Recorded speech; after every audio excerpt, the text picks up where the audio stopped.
partial, biased accusations which is aimed only at accusing the Syrian government of violating human rights.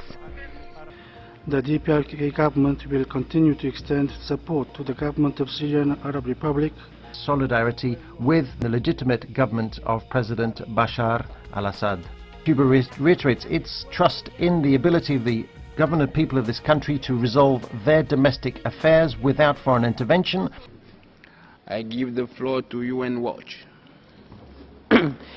I thank the Commission for their reports. What you have just described in Syria amounts to a whole new level of brutality, responsible for the worst humanitarian crisis in the world today.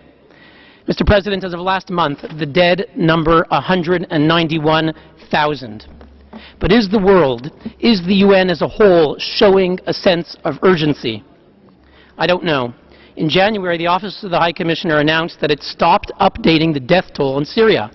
Mr. President, as the Assad regime drops more and more barrel bombs on women and children, why did the High Commissioner stop counting?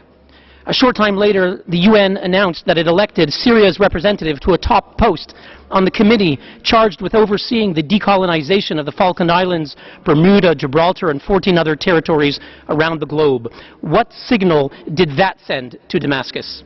Now, Syria has stated repeatedly in this session that the primary human rights issue in the world is the Palestinians. But we just heard from the Commission something very different. Indeed, the Working Group for Palestinians in Syria announced in February that Syria had killed 2,072 Palestinians, 840 in Yarmouk and 163 in Deraa. 2,072 Palestinians. I wish to ask Syria, in the past 7 months, since that number was announced in February, how many more Palestinians have you killed? How many more Palestinians, Syria, have you besieged and starved? If Syria really cares about Palestinians, why is it murdering them? Now, the Commission announced that Palestinians have found it difficult to find safe haven in other countries, unlike other refugees. According to Tariq Hamoud of the Working Group, there is no effective international or regional action to help the Palestinians in Syria. He said that UNRWA has no real presence on the ground to support the Palestinian refugees in Syria. He said Palestinian refugees leaving Syria face, quote, the worst treatment in the Arab countries. Lebanon and Jordan deny them entry. In Egypt, they are detained. Why do those who speak for the Palestinians treat the Palestinians in this way?